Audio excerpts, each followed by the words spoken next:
Woohoo! Pressy, pressy, pressy, pressy, pressy, pressy. Yeah, baby.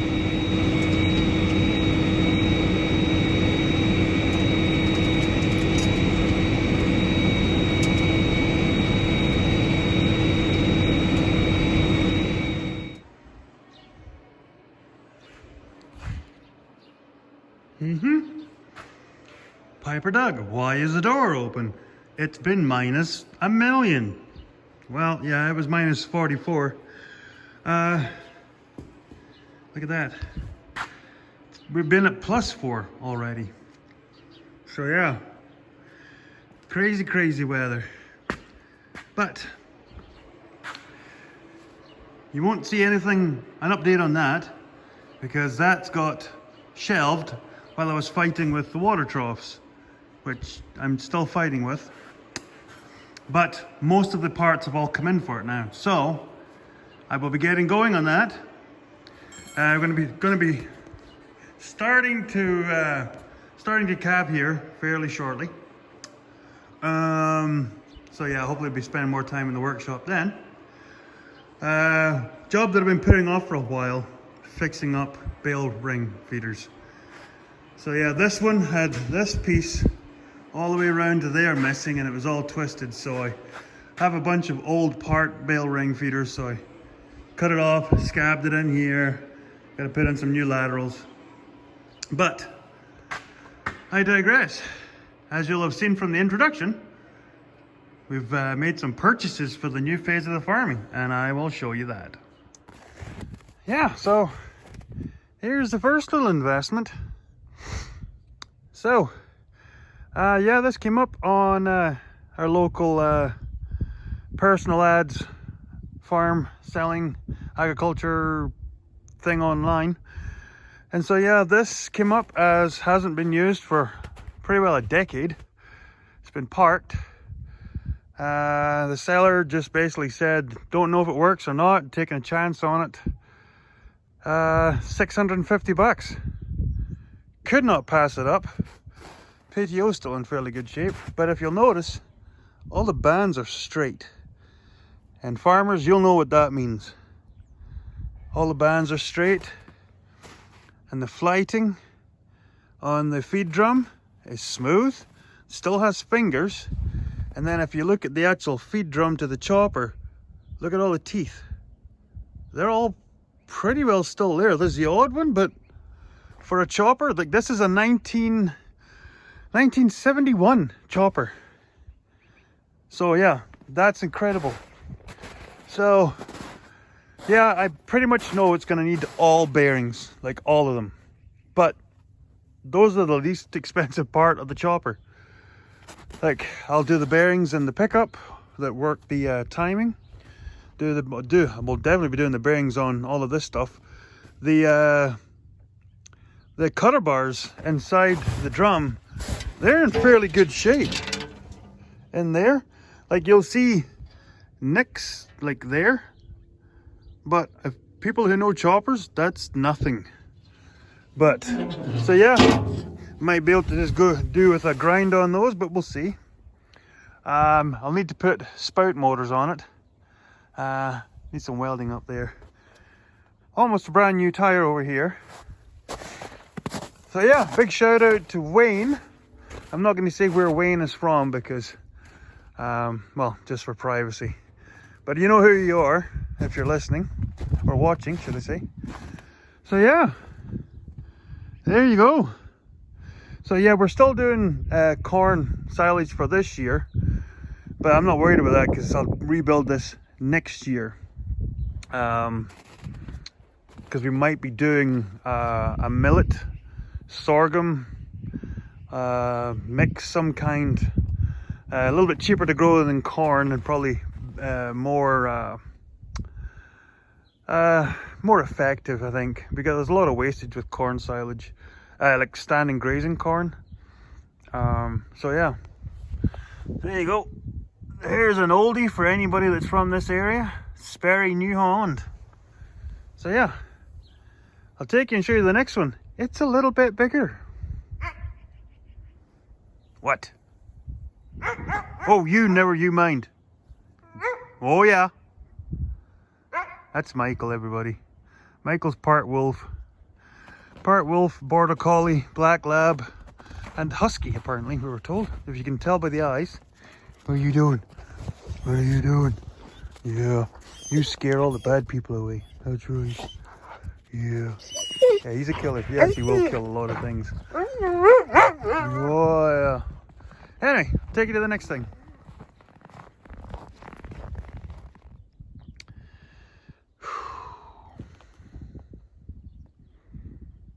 Yeah.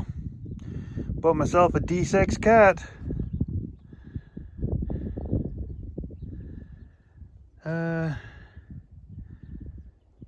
Yeah, nope, that's not a D6. That might be.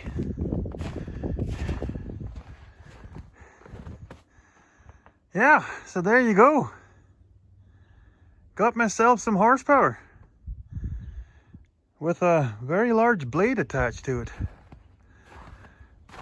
So, thanks to Kevin Gilmore from such and such a place in Saskatchewan.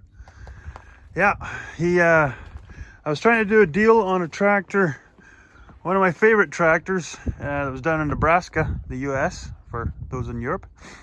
And they started dicking me around on how much money they wanted for the tractor. I only have a certain kind of a budget going forward, as everybody knows from what's going to be happening in the next year of remodeling. So my number 2 most favorite tractor for big horsepower came up. So yeah, the 8550 Alice Chalmers. As you'll notice, the 2 exhaust pipes, and that's not just for boasting. There's 2 turbos, 2 separate manifolds, and a big straight 6 motor. So it's 300 horsepower. And it comes on big singles, which is fine for me because I'm not going to be pulling a 50-foot air seeder. This is going to be doing mainly tillage and harrowing for now. Who knows down the road. So yeah, it's an older tractor. It's a 1978, so this tractor was built when I started going to school. That's how old it is. But it's going to do everything I need it to do. It's just an old workhorse. The issue, the PTO is not currently working. I don't need it though. Sometime down the road I might. But that's something I can look at.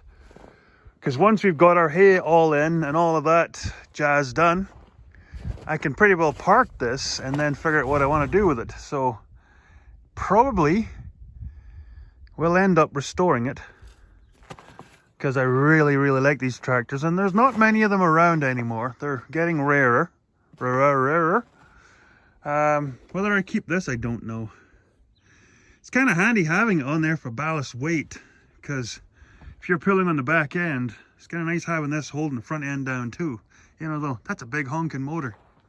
Like I said, it's 300 horse and 2 turbos, so you can imagine the kind of torque that this thing is honking at you. So yeah, it will go to work right now. It will walk into the field and work. I don't need pretty, I just need it to go to work.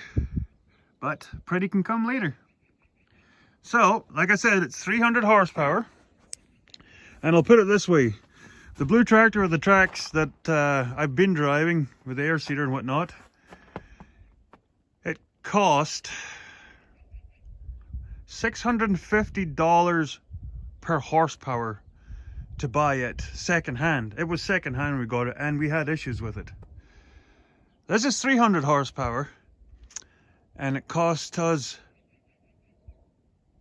I gotta get this right, $33 per horsepower to buy this. And as everyone can see, they're pretty good tires. So for the price, like, those of you who are quite astute can figure that number out. But yeah, so there you go, $650 per horsepower with a machine that still broke down, and $33 per horsepower. And there you go. So yeah, like I said, it's an oldie. As we can see, it self-lubricates just like they're supposed to. These old guys, they like to mark their territory.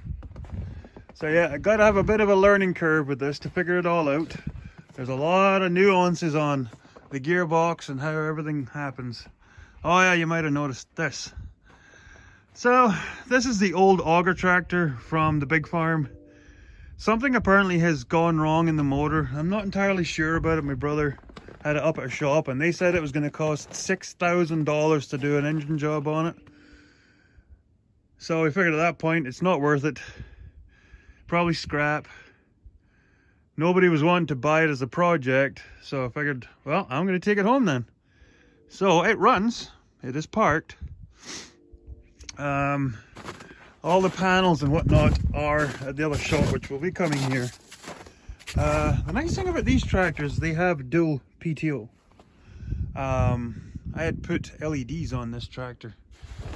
Kind of handy at harvest time. So yeah, this might be a project down the road someday when I have all that extra time. But I'm not a fan of International, so I'm not in a rush. So if anybody wants to make me a great offer on this, go right ahead.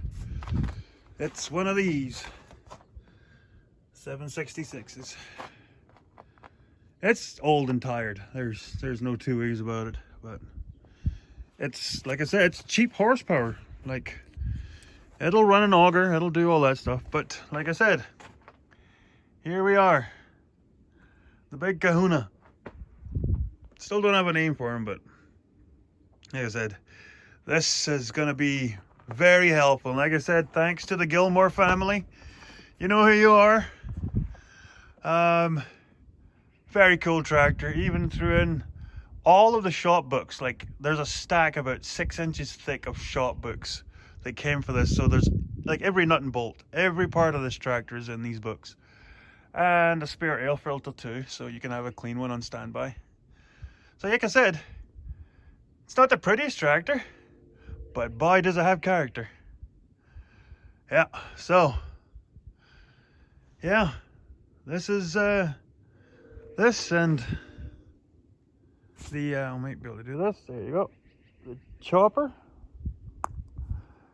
So yeah, stuff's starting to happen, starting to get exciting, guys. Hey girls. So yeah, kind of cool. Not many, like I said, not many of these around, and it's a bit of a unicorn because there's not many that come twin turbo, twin stacks. It's the cab that's on their two-wheel drives. That's why it looks so small and dinky up there.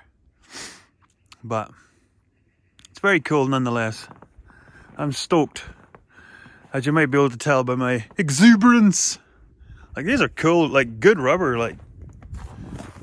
As you can see, these are, I think I saw 30.5 by 32s. So I don't know if I'll keep these on once we're done doing this stuff, because I would like to do some row cropping. So this might get skinnier wheels on it, or I might get another tractor for doing that stuff. I was trying to get a 4-wheel drive with 3-point arms. That's why I was trying to do this deal on the tractor from Nebraska, because a lot of those tractors down there had arms on them for doing all of that good stuff. Up here, not so much. But I'm just noticing something here. If anybody on here knows anything, what's that all about? Well, that might just be like all the castings were the same for the arms, so I don't think there's any other parts there for that. But who knows, I might be able to get the back end of a tractor from a wrecker that's got 3-point and get it shipped up. And just switch the whole lot out. Instead of fixing this PTO, just get one that's all in. So yeah, there you go. Big news. Yeah, that'll be someday too. Yeah, I know you're all getting the same idea about me. So there you go. Kind of cool. You won't see too many of these over in Europe, guys. So thanks for tuning in. If you haven't subscribed, tell your friends, tell your enemies, tell your frenemies. Subscribe to the Piper Doug. It's going to be interesting. Teddy bye. Beep, beep.